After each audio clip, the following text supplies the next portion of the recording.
റോമർക്ക് എഴുതിയ ലേഖനം 7-ാം അധ്യായം.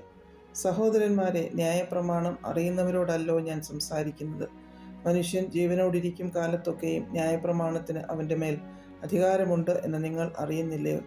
ഭർത്താവുള്ള സ്ത്രീ ജീവിച്ചിരിക്കുന്ന ഭർത്താവിനോട് ന്യായപ്രമാണത്താൽ ബന്ധിക്കപ്പെട്ടിരിക്കുന്നു. ഭർത്താവ് മരിച്ചാൽ അവൾ ഭർതൃ ന്യായപ്രമാണത്തിൽ നിന്ന് ഒഴിവുള്ളവളായി. ഭർത്താവ് ജീവിച്ചിരിക്കുമ്പോൾ അവൾ വേറെ പുരുഷനായാൽ വ്യഭിചാരിണി എന്ന പേർ വരും. ഭർത്താവ് മരിച്ചുവെങ്കിലോ അവൾ വേറെ പുരുഷനായാൽ വ്യഭിചാരിണി എന്ന് വരാതെ വണ്ണം ന്യായപ്രമാണത്തിൽ നിന്ന് സ്വതന്ത്രയാകുന്നു.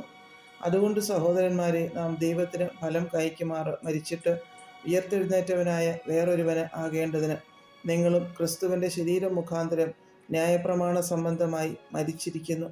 നാം ജഡത്തിലായിരുന്നപ്പോൾ ന്യായപ്രമാണത്താൽ ഉളവായ പാപരാഗങ്ങൾ മരണത്തിന് ഫലം കായ്ക്കത്തക്കവണ്ണം നമ്മുടെ അവയവങ്ങളിൽ വ്യാപരിച്ചു പോന്നു.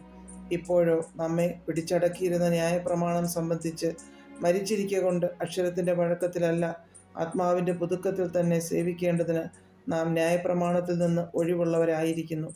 ആകയാൽ നാം എന്തു പറയേണ്ടു? ന്യായപ്രമാണം പാപമെന്നോ ഒരു നാളും അരുത്. എങ്കിലും ന്യായപ്രമാണത്താൽ അല്ലാതെ ഞാൻ പാപത്തെ അറിഞ്ഞില്ല.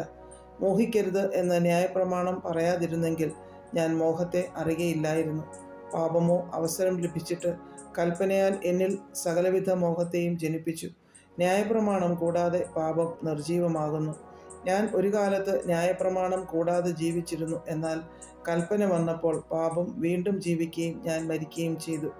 ഇങ്ങനെ ജീവനായി ലഭിച്ചിരുന്ന കൽപ്പന എനിക്ക് മരണഹേതുവായി തീർന്നു എന്ന് ഞാൻ കണ്ടു. പാപം അവസരം ലഭിച്ചിട്ട് കൽപ്പനയാൽ എന്നെ ചതിക്കുകയും കൊല്ലുകയും ചെയ്തു. ആകയാൽ ന്യായപ്രമാണം വിശുദ്ധം, കൽപ്പന വിശുദ്ധവും ന്യായവും നല്ലതും തന്നെ. എന്നാൽ നന്മയായുള്ളതെനിക്ക് മരണകാരണമായി തീർന്നു എന്നോ ഒരു നാളും അരുത്. പാപമത്രേ മരണമായി തീർന്നത്. അത് നന്മയായുള്ളതിനെ കൊണ്ട് എനിക്ക് മരണം ഉളവാക്കുന്നതിനാൽ പാപം എന്ന് തെളിയേണ്ടതിനും കൽപ്പനയാൽ അത്യന്തം പാപമായി തീരേണ്ടതിനും തന്നെ. ന്യായപ്രമാണം ആത്മീകമെന്ന് നാം അറിയുന്നുവല്ലോ. ഞാനോ ജഡമയൻ, പാപത്തിന് ദാസനായി വിൽക്കപ്പെട്ടവൻ തന്നെ. ഞാൻ പ്രവർത്തിക്കുന്നത് ഞാൻ അറിയുന്നില്ല. ഞാൻ ഇച്ഛിക്കുന്നതിനെ അല്ല, പകയ്ക്കുന്നതിനെ അത്രേ ചെയ്യുന്നത്. ഞാൻ ഇച്ഛിക്കാത്തതിനെ ചെയ്യുന്നു എങ്കിലോ ന്യായപ്രമാണം നല്ലതെന്ന് ഞാൻ സമ്മതിക്കുന്നു.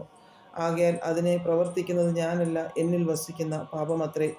എന്നിൽ എന്ന് വെച്ചാൽ എൻ്റെ ജഡത്തിൽ നന്മ വസിക്കുന്നില്ല എന്ന് ഞാൻ അറിയുന്നു. നന്മ ചെയ്യുവാനുള്ള താല്പര്യം എനിക്കുണ്ട്, പ്രവർത്തിക്കുന്നതോ ഇല്ല. ഞാൻ ചെയ്യുവാൻ ഇച്ഛിക്കുന്ന നന്മ ചെയ്യുന്നില്ലല്ലോ, ഇച്ഛിക്കാത്ത തിന്മയത്രേ പ്രവർത്തിക്കുന്നത്. ഞാൻ ഇച്ഛിക്കാത്തതിനെ ചെയ്യുന്നു എങ്കിലോ അതിനെ പ്രവർത്തിക്കുന്നത് ഞാനല്ല, എന്നിൽ വസിക്കുന്ന പാപമത്രേ. അങ്ങനെ നന്മ ചെയ്യുവാൻ ഇച്ഛിക്കുന്ന ഞാൻ തിന്മ എൻ്റെ പക്കൽ ഉണ്ട് എന്നൊരു പ്രമാണം കാണുന്നു. ഉള്ളം കൊണ്ട് ഞാൻ ദൈവത്തിൻ്റെ ന്യായപ്രമാണത്തിൽ രസിക്കുന്നു. എങ്കിലും എൻ്റെ ബുദ്ധിയുടെ പ്രമാണത്തോട് പോരാടുന്ന വേറൊരു പ്രമാണം ഞാൻ എൻ്റെ അവയവങ്ങളിൽ കാണുന്നു. അതെൻ്റെ അവയവങ്ങളിലുള്ള പാപ പ്രമാണത്തിന് എന്നെ ബദ്ധനാക്കി കളയുന്നു.